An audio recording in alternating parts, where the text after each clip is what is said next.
one very common question our 40-somethings and above clients get is this question, okay? We like your profile, but you're too senior for this role.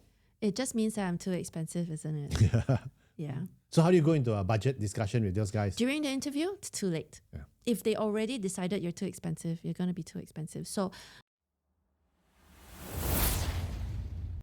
Good morning, everyone. Welcome once again to another episode of Career Success with Adrian and Yan. It's a Friday morning, and with all Friday mornings, we have an exciting topic for you. My name is Adrian, and I'm the CEO and founder of Career Agility International. And Yan is our Keep Calm and Career On mascot. just keep calm and career on. It's okay. Things are gonna be fine, especially fine. if you tune in to Adrian and Yan every Friday morning. No worries. One special shout out once again to our Spotify listeners. We love you. Come reach out to us, talk to us, tell your friends about us. Okay, it's lots of good advice we are giving for free. Yeah, watch that tone. You sound a little bit needy. I am needy. I need your love. Click like and share. But once again, we are Career Agility International, and we help individuals like you to achieve career success through career strategy and becoming career agile so that you achieve career happiness, personal happiness, and longevity. Yeah, and so that you have time for the more important things like your hobbies, Family, and hobbies, pets. and your pets. Yeah, who wants to spend more time thinking about work when you don't have to? Let us help you with that. Yeah, that's true. Yeah. So today we're gonna focus on a particular group of clients of ours who have been coming to us quite a fair bit. Yes. And these are the individuals who are in their 40s and beyond. Yes. We have a special place in our heart for those individuals because we relate. We relate. We are there. And it's tough, particularly. They face a certain degree of challenges that are unique to They their are group. so sandwiched. Yeah. Yeah. And that's why today we're going to talk about interviews. Yes. And why is it particularly tough for this group of 40 and above Yeah. to be interviewed? Because they're given an unfair set of questions based on an unfair set of assumptions because you're too old. Yes. And a lot of times the interviewers are in their 30s. Yeah, you end up thinking Your boss is in his 20s. You're going to end up meeting people who are way younger. Yeah. And you're going to have very biased questions. It happens. But just now you said we're doing job search. No, we're not doing job search for over 40 because that's like a 4-hour topic.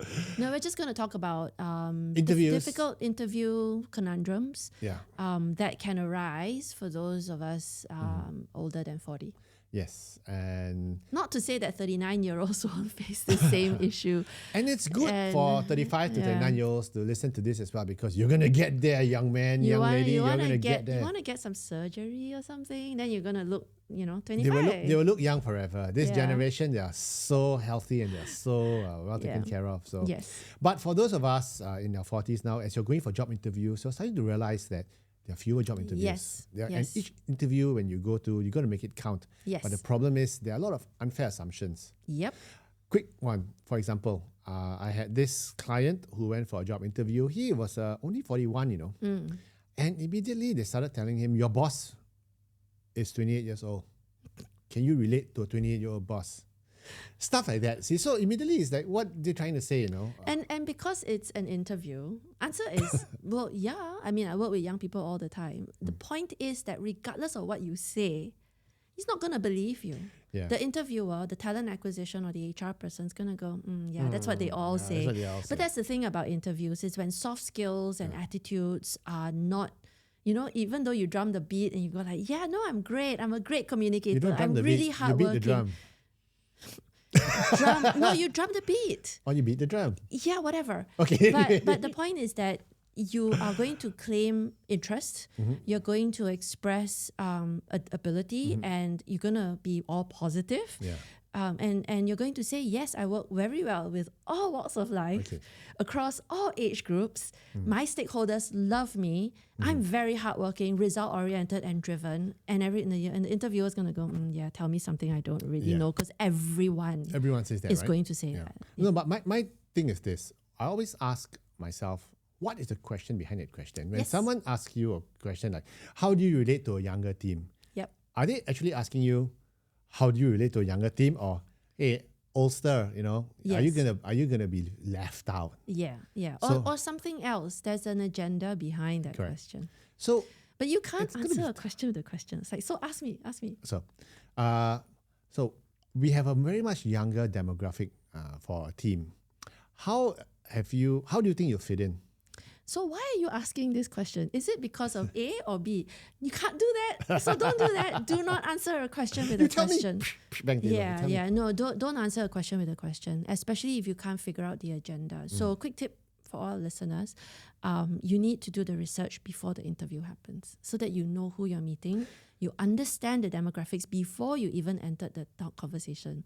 So the battle is won back in the planning stages. Oh yeah. Not during when the guns and the bullets are flying, you know. Correct. Guns don't fly, but not when the guns are shooting. Wait, we're not bullets, the guns fly. Just throw the gun over. It's like, yo, take that.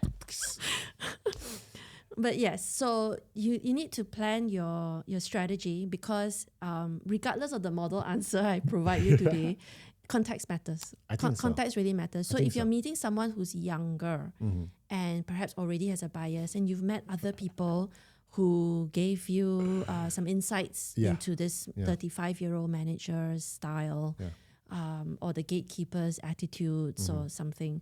And so when you do go into that conversation, you have a better approach, a more equitable one, in the right sort of frequency.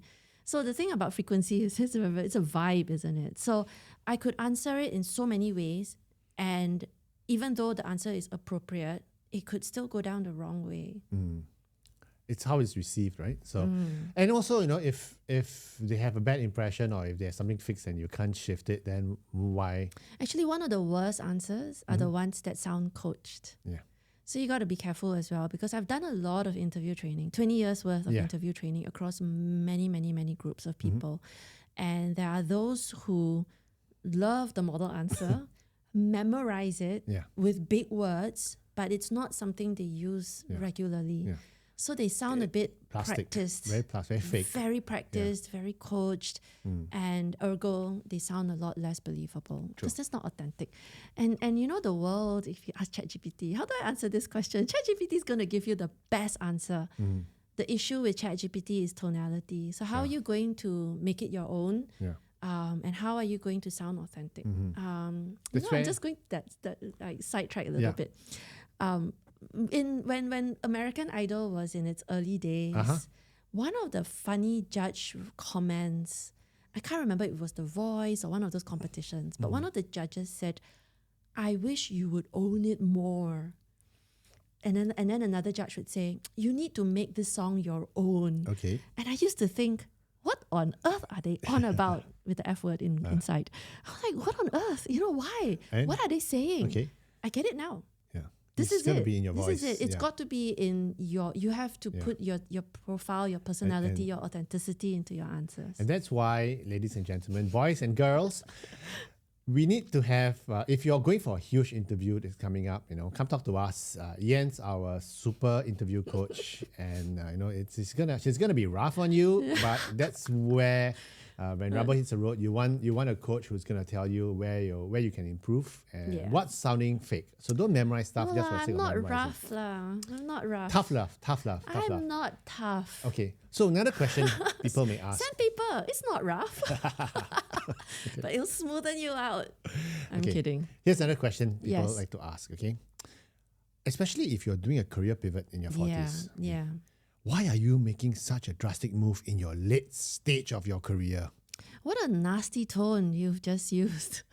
So judgy. That was a shitty tone. Yeah, I know. But sometimes you get these people. But we do get that a lot. Yeah. And the answer is drum roll. You've got to reach out to us. Again, go to ChatGPT, and you'll get a beautiful model answer. And with model multiple answer. Angles. Yeah. Choose one. So what's the angle? Oh, I've reached a stage in my career. I'm not looking for money. I'm looking for life. It's not going to go down well, right? If you just have to say it out, and then you can hear your own voice going like, ew. If I was a line manager, I'd look at this person. Your BS detector goes off. No, it's not BS. No? I would look at this person and go, he's not motivated to run. Okay. He's not hungry. I'm not going to hire someone who's not hungry. I'm not going to hire someone who's going to downshift. I don't trust him to work. Yeah. So that's, it sounds right in my head at the time when I was thinking it. Or you go and say, I reached a stage in my career when I'm looking for meaning. And then I'm going to start asking for more What is meaning? information. What do you mean by meaning? Yeah. So- Meaning your previous job was meaningless. Yeah, and what life? And how long have you been in a event- job? You've been in a job for 15 years and you've been in a meaningless job for 15 years. And what life event has happened for you to suddenly look for such things? Yeah.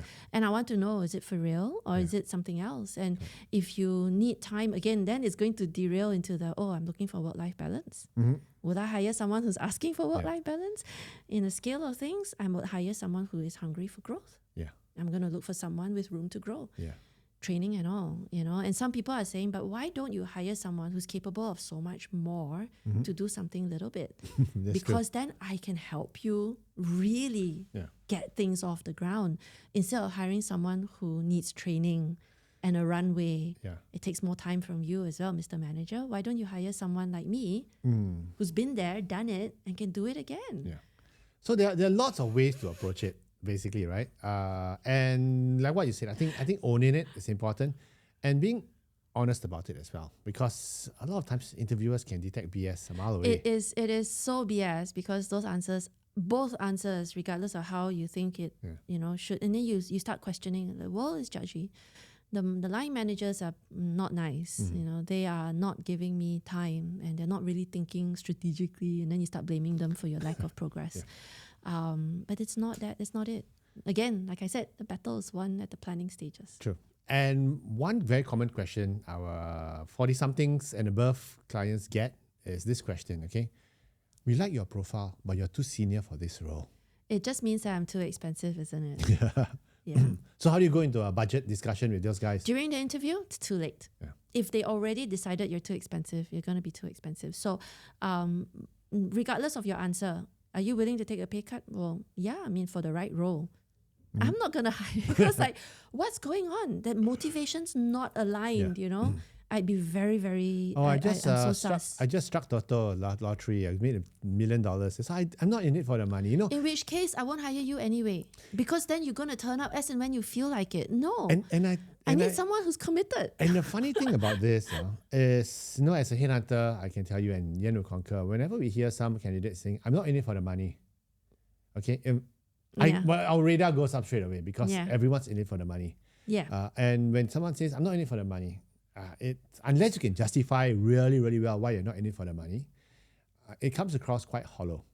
And especially if you're taking a drastic pay cut. Yeah. So a quick tip, and I'm again giving this to all those who are reaching a stage where they feel like they're too expensive for perhaps that function, and you genuinely don't want to do anything more. You just want to stay in that function, is to possibly unbundle. So you unbundle. So the conversation is, you're too senior for this role. You might take it into a more contractual term, fixed term sort of project assignment, so that you can provide that value, but on your own terms, in a vendor relationship. True. So that would be where you would take that discussion again. That's again for those of us who have reached a certain stage in our career where we regardless of what we say, because if you want to take a pay cut, people are going to go, no, something's wrong with this person. He's not motivated. Yeah. And we don't want to hire people who are not motivated. And unfortunately, a lot of biases come in that way, and you need to know how to manage it. And once again, the delivery is very important. This other question comes in quite often. You seem, which is related to the previous one, you seem very overqualified for this role. And we get so many clients who are asking me to downplay their resumes. Dumb down their CVs. Dumb down their CVs. And I'm like, no, don't ever do that. Ever. Again, if you're overqualified, unbundle. Unless you possibly don't waste time with this particular company or this opportunity. I agree. Because you don't want to contort yourself and cut off your foot just to fit the hole. I think if you keep getting the feedback on interview questions, you're overqualified. You're aiming the wrong place. Yeah, I think you're aiming at the wrong level already. And I think you're just discounting yourself because you're nervous. Like you said, if you can do 100% of everything that's listed in the requirements, that job's too small for you. Yeah. Unless unless it's your strategy and you really want to downshift. Even with as a strategy, if you've got friends in that company who trust you. That's a very different story. If you have somebody that goes like, look, Adrian, I can't afford you, but I really need your help. Yeah. And I know that you're at this current stage. Yeah. I guarantee you this is going to be fun. I can't pay you, but at the end of that, maybe we can have a different discussion if I you can't pay manage you to help for me now. with something. Yeah. But because I already know of you and I trust you, Yep. it's a very different conversation. It will no longer be an adversarial interview. I ask a question, you answer. I ask a question, you answer. Yeah. So here's a pro tip for our premium platinum listeners. For those of you who are not our platinum members, please shut off your ears. It's such a stale joke, Adrian. Yeah, I know, but it's something. Okay, so it's a pro tip.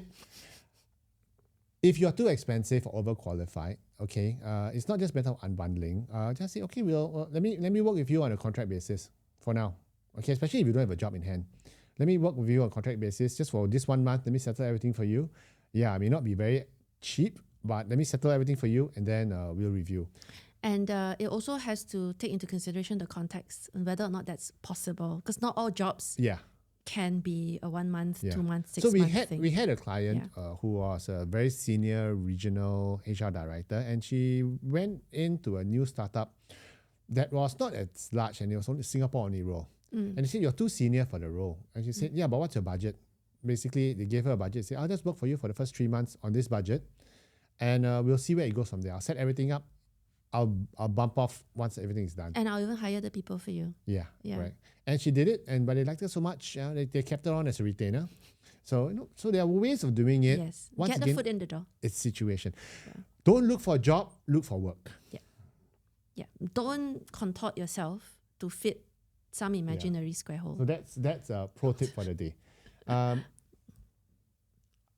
This one is particularly interesting. Yeah, for people who of a certain vintage energy level. Energy level. So we had this client who was 55, and they asked him this question. They said, the energy level and the workload here is very heavy. Can you match up to it?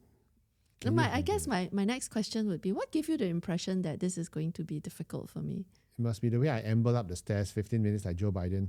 It's like, okay, sorry, you can't come in. Which room is it? So wait. Where's the space bar? Oh no, that's terrible. Let me how well connected are you? Let me check my roll. Let me check my Rolodex. We need to roll. Wait. Okay. Stop. You're just being mean. That's so mean. Yeah. Okay, so sometimes they automatically make an assumption that you can't handle it.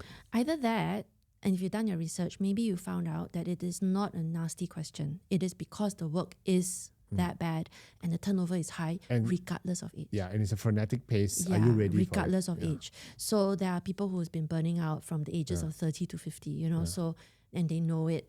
In fact, I had a client once, she told me the first, so she got the interview through a very senior board member.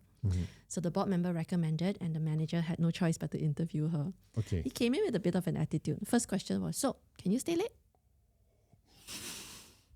In the tone.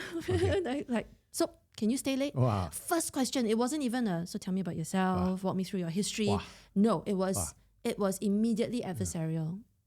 Like he had a pissed off. I would walk out already. He had a pissed off vibe because I figured he felt he was forced to interview her, and he didn't want her in the first place. No, she got the job eventually because she managed to set his expectations. With this type of boss, I'd rather not do it.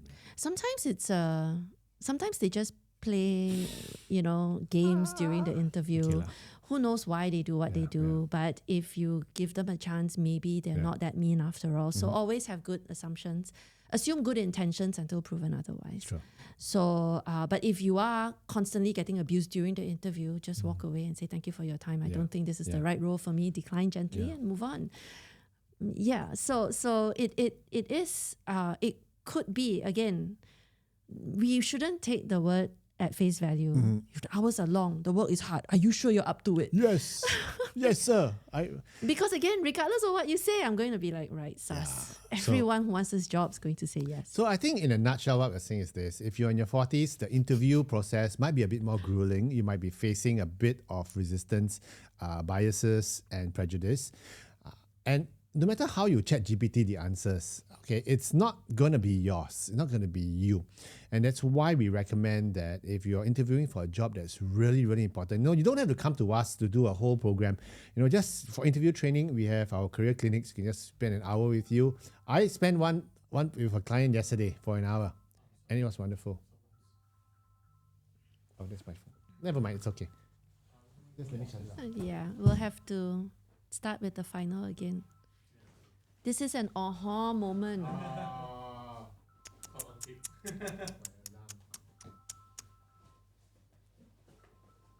And then he's being such a boomer, cannot find the phone, don't know which button to press. This should be in our bloopers. Blooper reel. Okay. So, in conclusion, what we are trying to say is this. This camera, dear. So, in conclusion, what we are trying to say is this. When you're in your 40s and into your 50s, you'll be faced with a different set of interview questions, prejudices, biases, and wrong assumptions. And no matter how you ChatGPT the answers, no matter how you try and get the answers online, it's not going to be yours. It's going to be difficult, and you need to contextualize it. That's why if you are in a situation like that, and especially if you're looking at a job you really, really want to join, okay, you really want to take on the company that you really want to be part of, we recommend that you just make an appointment with us. You don't have to get a full 4-month program with us. Sign up for our career clinic, which is about an hour, okay? Like what I did yesterday. I spent an hour with a client. A lot of clarity, and he came out of it going like, wow. So sign up with us, career clinic sessions. Career clinic sessions. Yes, I think you really start that again, because that's not it didn't feel good. You just click it one more time and say, okay, let's go. Final words. So final words. If you're in your 40s and you're having an interview coming up, we actually recommend that you do all your homework. You can go to ChatGPT, but you will not get all the best answers, especially in your voice. Because context matters. Context matters. Come talk to us. We have our career clinics where we run for an hour. Make a booking with us on our website, and we'll be able to share with you and stress test your answers, basically. Yeah, I mean, if it's a role you really, really want, I think it's worth the investment. Yeah. Just make sure that you do all of the research ahead of time. And during the sessions, I will also help you profile your potential interviewer and see what game we should be playing and what tone we should try to achieve. So it'll be worth an investment. That's true. Come talk to us. In the meantime, keep calm and career on. Have a good one.